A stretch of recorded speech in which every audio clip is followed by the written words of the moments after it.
बेटा तू मेरे इन हृदय के घावों को क्यों हरा भरा करता है, क्यों दर्दीला बनाता है, क्यों ताजा बनाता है। मत पूछ मेरे बारे में कि मेरे कौन से सपूत इस धरती पर बलिदान हो गए, दूसरों की रक्षा के लिए, अपने धर्म के लिए, अपनी आत्मा की प्राप्ति के लिए। यही तो वो दिन है जहां 1 नहीं, 2 नहीं, 100 नहीं, 200 नहीं, 500 नहीं, 700 700 उन समता के धारी यतिराजों को इतने गंदे अग्नि के बाड़े में बांध दिया और जिंदा पशुओं के होम करने लगे। ध्यान रखना बेटे, कभी अपने मित्र को और कभी तेरे सहयोगी जो हो उनको तो वचन मत देना। वचन राजा दशरथ ने दिया, उनको मृत्यु का वरण करना पड़ा। वचन हरिश्चंद्र ने दिया, उनको भी रंक से राजा से रंक बनना पड़ा। और वचन राजा पद्म ने दिया तो उनको भी खून के आंसू बहाने पड़े। रे चेतन, कभी किसी को वचन मत देना। वचन देने का नंबर आए तो बस इन वचनों को लौट पर नहीं अंतरंग में ले जाना। ये वचन हमारे जीवन के लिए बहुत दुखदायी सिद्ध हो सकते हैं। वचन ही तो दिए थे 7 दिन का राज्य, केवल उन्होंने उनकी एक सहायता की थी। सहायता में हम अपना धर्म नहीं बेचेंगे, सहायता में हम अपना शील बर्बाद नहीं करेंगे, किसी के उपकार में अपने गुरु को गिरवी नहीं रखेंगे। ध्यान रखना, राजा पद्म जैसा महारथी सरल और सच्चा था। वचन दे देता है, उनको बदला लेना था 7 दिन का राज्य। और यहां से ये हस्तिनापुर पहुंचे, कहां से? उज्जैनी नगरी से। वाद विवाद कहां हुआ था? उज्जैनी नगरी में। उन्होंने कहा देखो ये है बैल जो आहार करके शुद्ध सागर नाम के मुनिराज अपने संग में देर से आ पाए। आचार्य गुरुदेव ने अपने संग के लिए निर्देशित किया, आज सब लोग मौन ग्रहण करेंगे, संग के ऊपर कोई उपसर्ग हो सकता है। सभी मुनिराज मौन बैठ गए। शुद्ध सागर नाम के एक युवा मुनिराज जो आहार से देर से लौट पाए थे, उनको पता नहीं था कि आचार्य भगवान ने क्या आदेश जारी किया है। जैसे ही संग में आते हैं उन्होंने कहा महाराज ऐसे ऐसे हुआ है, 4 मंत्रियों का विवाद जीत करके आया हूं, मैं विजित हूं। आचार्य अकंपनाचार्य ने कहा कि शुद्ध सागर तुमने बहुत अन्याय किया है। शुद्ध सागर मुनिराज कहते हैं कि गुरुवर अन्याय किया है, क्या हुआ मुझसे? उन्होंने कहा जाओ, जहां पर तुम्हारा वाद विवाद हुआ है वहां जाकर के कायोत्सर्ग से उपसर्ग को स्वीकार कर लो। धन्य है वो शिष्य जिसने गुरु की इस आज्ञा में कोई क्वेश्चन मार्क नहीं लगाया। हम जैसे शिष्य होते तो गुरु को कम से कम 100 तो सुनाते और कहते कि हम ही फालतू दिखते हैं तुमको, जो तुम्हारे आजू बाजू में शिष्य आपके प्रिय बैठे हैं उनको भेजो ना, तब हम जाने कि तुम सच्चे गुरु हो। कैसे थे वो शुद्ध सागर महाराज? उन्होंने नहीं कहा कि इतने सारे शिष्य बैठे हैं, केवल मैं ही उस मृत्यु के वरण के लिए जाऊं। धन्य है शुद्ध सागर जैसा शिष्य, चंद्रगुप्त जैसा शिष्य, जिन्होंने अपने गुरु की सेवा के लिए अपने प्राणों की बाजी लगा दी। लेकिन प्राण गए नहीं, बल वरण वो जिनके प्राण नहीं थे उनमें भी प्राण फूंक करके चले गए। एक जलता हुआ दीपक 100 दीपक को जला देता है और 100 बुझे दीपक एक दीपक को कभी नहीं जला सकते। शुद्ध सागर जब उसी स्थान पर खड़े हो गए, चारों मंत्री अपने मंत्रणा करके उस 700 मुनियों के ऊपर उपसर्ग करने के लिए, मौत के घाट उतारने के लिए अपने हाथों में नंगी तेज धार वाली तलवार को लेकर के आ रहे थे। उसी रास्ते से आगमन हुआ, उन्होंने देखा कि यही तो है हमारा दुश्मन, पहले इसको मौत के घाट उतारेंगे। दिगंबर जैन मुनिराज हमारे चलते फिरते अरहंत हैं। हमें वैराग्य की प्रयोगशाला में ले जाते हैं, हमें वैराग्य का मार्ग दिखाते हैं। पंचम काल में चलते फिरते दिगंबर यतिराज पापों के धनी नहीं हैं, वो पुण्य की खान हैं। ऐसे हैं, कहा गया है कि आप जैन ध्वजा की शान हैं, तीरथ हैं। आप जैन ध्वजा की शान हैं, तीरथ हैं। लगता है जिन शासन की आप ही भागीरथ हैं। आप अरहंत तो नहीं, पर अरहंत जैसी मूरत हैं।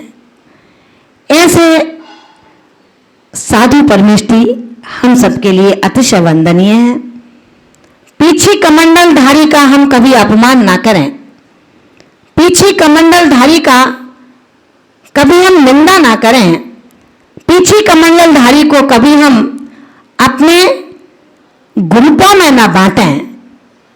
ये मेरा है, ये तुम्हारा है।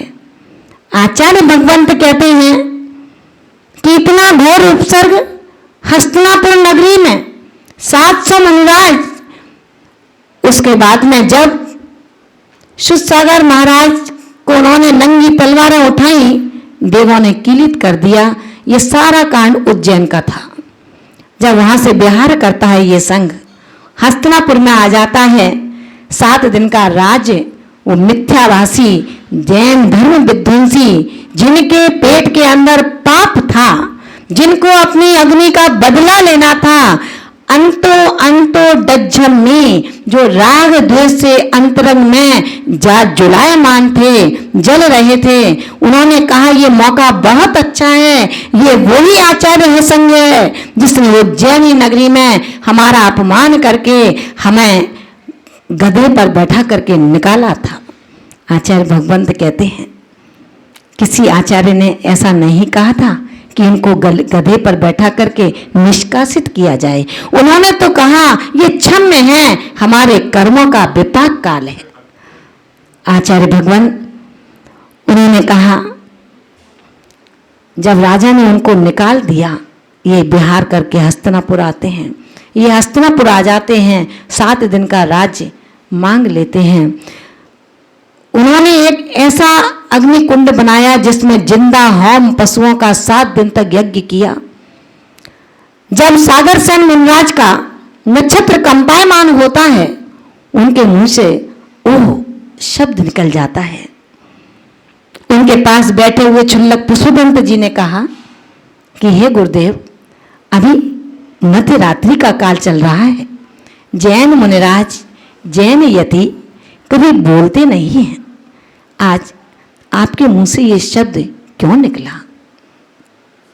अत्यंत चिंतित, जिनके अंदर वात्सल्य प्रधान है, वो किसी को गाली देना तो बहुत दूर है, आंख भी नहीं उठाता। वात्सल्य के कारण जिसके हृदय का रक्त भी लाल से सफेद हो चुका है, श्वेत वर्ण को धारण कर लिया है, ऐसे हमारे दिगंबर यतिराज जो वात्सल्य के लबालब भरे हुए होते हैं, जिनके अंदर भाषा संति के अंदर ऐसा लगता है कि मानो अमृत का झरना ही झर रहा हो। उनके शब्दों को सुनकर प्राय मृत रोगी भी जिंदा हो जाता है। ऐसे यतिराज के ऊपर जब उपसर्ग आता है तो चारों प्रकार के आहार का त्याग कर देते हैं, कंठ रुधने लगते हैं, शरीर जलने लगता है। जैसे ही सागर सेन मुनिराज को पता लगा, उन्होंने कहा कि पुष्पदंत क्षुल्लक जी आप जाओ और यहां से धरणीगिरी पर्वत पर जिनको रिद्धियां प्राप्त हो चुकी हैं, ऐसे मुनि विष्णु कुमार से कहना कि तुमको रिद्धि है, आप रिद्धि के माध्यम से हस्तिनापुर जाओ और हमारे दिगंबर यतिराज भयंकर उपसर्ग के संकट में जूझ रहे हैं, जिन्होंने चारों प्रकार के आहार का त्याग कर दिया है। एक नहीं 700 मुनियों की हत्या का दोष इस धरती पर होगा। हमारा जैन धर्म तिलमिला उठेगा।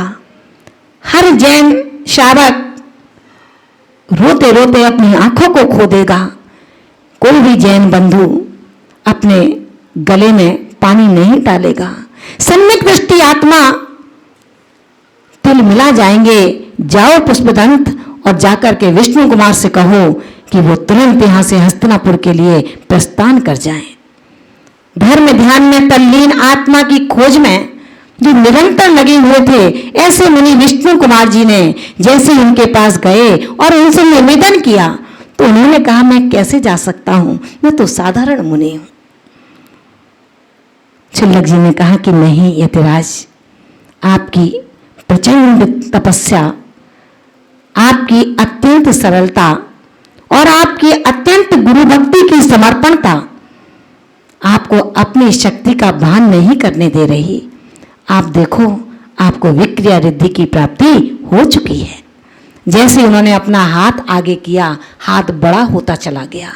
विष्णु कुमार मुनिराज को ये पक्का पता लग गया कि मुझे विक्रिया रिद्धि की प्राप्ति हो गई है। आकाशगामी रास्ते से जाते हैं और हस्तिनापुर में जाकर के पता लगता है कि 7 दिन का राज्य उन धर्म के विध्वंसी 4 मंत्रियों ने ले रखा है। सबसे पहले अपने भाई पद्मराय के दरवाजे पर जाते हैं, राज मंदिर का दरवाजा खटखटाते हैं। जैसे ही पद्मराय देखते हैं कि मेरे भाई जो मुनि बन चुके हैं मेरे राज मंदिर के दरवाजे पर आकर के खून के आंसू बहाते हैं, लौट जाते हैं चरणों में, क्षमा करो भाई, क्षमा करो, मैं धर्म का विध्वंसी नहीं हूं।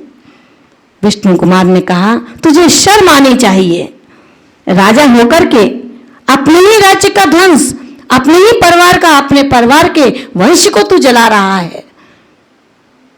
खरी खोटी सुनाने के बाद, क्योंकि धर्म जिसके अंदर है वो धर्म का नाश नहीं देख सकता। आगत मुनि आर्य का क्षुल्लक क्षुल्लका पर यदि कोई आंच आती है तो वो घर में छिप करके नहीं बैठता, हाथों में चूड़ी नहीं पहनता, वो घर से बाहर निकलता है और अपने आयतनों के लिए प्राण भी न्यौछावर कर देता है। विष्णु कुमार ने जब सब कुछ पता लगा तो उन्होंने एक ब्राह्मण का वेश बनाया, बामन का वेश बनाया और उस यज्ञ में चले गए। उन मंत्रियों ने कहा कि अरे विप्रराज हमारे इस यज्ञ में पधार रहे हैं, इससे बड़ा और शकुन क्या हो सकता है। चारों मंत्री उनके चरणों में पड़ जाते हैं कि धन्य हैं हम, विप्रराज आइए, आपका स्वागत है। विप्रराज कोई और नहीं थे, महान भावों, ये मेघा बिना गुण से आती है, ये शक्ति हमारे श्रद्धांत से आती है। ये शक्ति जो हमें आज करने की एक हैसियत प्राप्त हुई, ये हमारे गुरु का वरदान था। उन्होंने जब देखा कि विप्रराज आए हैं तो उन्होंने कहा, दक्षिणा में आज कुछ ले लो, हमारा यज्ञ का मनोरथ सफल हो जाएगा। विप्रराज ने कहा, भैया हमें कोई आवश्यकता नहीं है किसी चीज की, तुम तो यज्ञ करो आराम से। चारों मंत्रियों ने कहा कि नहीं ब्राह्मण देवता, आप मांगो, जो मांगोगे आज हम सब कुछ देने को तैयार हैं। तो उन्होंने कहा, क्या मांगूं, मुझे तो कोई जरूरत ही नहीं है, चलो तुम्हारी इच्छा है तो मांग लेता हूं। वो अधीर नहीं हुए, हम अधीर हो जाते हैं। अरे किसी का नाम हो रहा है तो अधीर होने की क्या जरूरत है। हम मंच पर, खुले मंच पर उस मुनि की निंदा ना करें, उस आर्यका की निंदा ना करें, उस त्यागी ज्ञानी की निंदा ना करें। जिसका नाम हो रहा है, नाम हो रहा है तो उसकी यश कीर्ति है, लेकिन तुम बदनाम क्यों हो रहे हो। आचार्य भगवान कहते हैं, विप्रराज ने कोई उहापोह नहीं किया, अधीरता नहीं की, बड़ी गंभीरता के साथ में उन्हें 700 मुनिराजों की रक्षा जो करनी थी, उन्होंने कहा क्या मांगू, मुझे कोई जरूरत नहीं है। नहीं मांगो, ब्राह्मण देवता मांगो, आपको हम सब कुछ देने को तैयार हैं। उन्होंने ठीक है, आपकी बहुत इच्छा है तो मेरे पैरों से केवल 3 पग भूमि दे दो। चारों मंत्री हंसने लगते हैं, खिलखिलाने लगते हैं कि ब्राह्मण देवता भी मुझे ऐसे लगते हैं कि इनको मांगना भी नहीं आता है। जब ये पता लगा तो उन्होंने कहा क्या मांगा है? 3 पग धरती। 3 पग धरती में क्या है, नाप लो, क्या फर्क पड़ता है?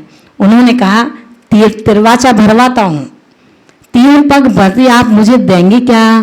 हाँ देंगे ना विप्रराज, आप 3 पग धरती नहीं 4 पग धरती ले लो। उन्होंने ना मुझे केवल 3 पग धरती अपने पैरों से नापनी है। नाप लो भैया, अपनी धरती तो बहुत बड़ी है। तो आपको याद है ना पहला पैर कहाँ रखा था? पहला पैर उन्होंने मानुषोत्तर पर्वत पर रखा था, दूसरा पैर सुमेरु पर्वत पर रखा था।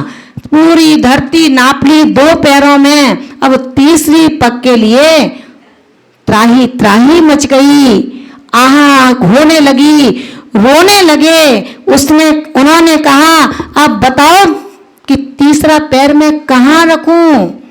उन्होंने कहा हमारी पीठ पर रख लो। और जैसे ही पीठ पर रखा तो जो बामन थे बहुत बड़े हो गए, उनका वजन वो सहन नहीं कर पाए। आचार्य भगवंतों ने कहा ऐसे होते हैं हमारे यतिराज। अगर वात्सल्य नहीं होता तो कह देते चातुर्मास भैया मैं कहीं नहीं जा सकता। विष्णु कुमार मुनिराज का ये उपदेश, ये आग्रह, ये वात्सल्य हमें याद दिलाता है ये रक्षा बंधन सबसे बड़ा त्योहार है। ये रक्षा बंधन सबसे बड़ा त्योहार है। मुनि विष्णु कुंवर ने सब पर किया उपकार है। ये रक्षा बंधन। आचार्य भगवान ने हमें आज बता दिया कि बिना सम्यक दर्शन के कभी मोक्ष का किराना नहीं मिल सकता, और सम्यक दर्शन हमें प्राप्त जब ही होगा जब हम 25 मल दोषों के रहितता के साथ गुरु के चरणों से अंदर और बाहर दोनों रूप से जुड़े रहेंगे। अगर ऐसा नहीं है तो कहा गया है अगर शिष्य के अंतर मन में गुरु के प्रति निंदा है, अगर शिष्य के अंतर मन में गुरु के प्रति निंदा है, इसका आशय शिष्य रूप में असुर अभी जिंदा है। समझ में आया ना? हम अपने गुरु के लिए सतत सावधान रहें। रक्षाबंधन के इस पावन अवसर पर सभी के लिए यही कहना है, यही आग्रह है, और यही गृहिणी माँ भारत गौरव विशुद्धमती माता जी का तमाम भक्तों के लिए यही आशीर्वाद है कि इस रक्षाबंधन को, इस वात्सल्य पर्व को आप कोरोना के नियमों से बंधते हुए हम अपनी भी रक्षा करें, परिवार की भी रक्षा करें और अपने धर्म की भी रक्षा करें, भाईचारा को जिंदा रखें। ऐसा ना हो कि भाई मार दें और भाईचारा को दिखाते रहें। भाई को भी जिंदा रखें और भाईचारा को भी जिंदा रखें। हमारे आज के इस वात्सल्य पर्व का यही सिद्धांत है, यही कहना है, और ये पर्व हम सबके लिए बहुत ही धर्म के साथ, धर्मायतनों के साथ में संपन्न हो। इन्हीं भावनाओं के साथ में, जैसा कि कुंद कुंद स्वामी ने आज कहा है कि बिना सम्यक दर्शन के, बिना मोह को त्याग करके, बिना आस्था के हम कभी अपने लक्ष्य को प्राप्त नहीं हो सकते हैं। अपनी गुरु माँ के लिए, जिन्होंने मुझे बचपन से यहाँ तक खड़ा कर दिया, उनके लिए मैंने इन लाइनों को लिखा है जो आप सबके लिए यहाँ पर रखती हूँ। आगम का अक्षर अक्षर मेरी रसना को श्रृंगारे, मृदु बचना बल की धारा से भाषा समिति विस्तारे। मृदु बचना बल की धारा से भाषा समिति विस्तारे। कर्तव्य बुद्धि नश जाए मेरी हो,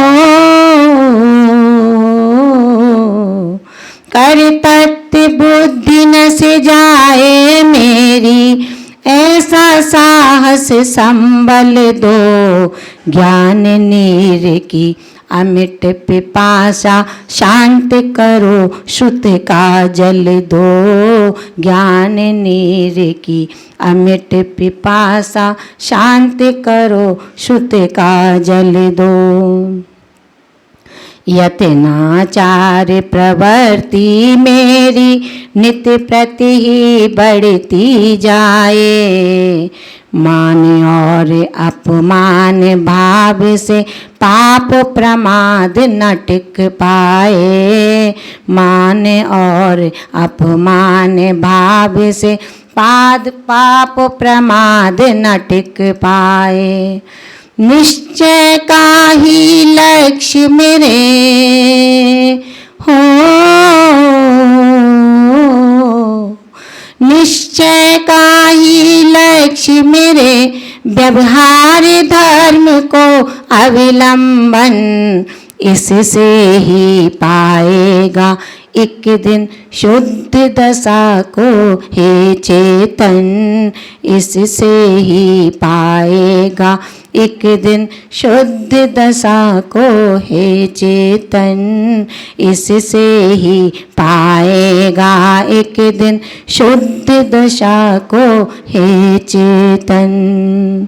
अंतिम शब्दों में यही कहूँगी कि आप सभी यहाँ पर विराजमान हैं, आप सबको भी अपने हर करनी पर ये विचार ना करें कि ये कार्य मैं करता हूँ। परिवार आप नहीं चलाते, परिवार तो आपके परिवार का पुण्य चलाता है। पहुपाल राजा ने जब कहा मैना सुंदरी से, कौन है तुम्हारे भाग्य का कर्ता, तो सो सुंदरी ने कहा पिताजी आप ही तो हैं। लेकिन मैना सुंदरी ने कहा पिताजी मेरे भाग्य का कर्ता मैं हूं और आपके भाग्य का कर्ता आप हैं। तो सब पता है, आप बताने का समय भी नहीं है। केवल हम अपने कर्तव्य बुद्धि को कर्तव्य बुद्धि में परिणत करें।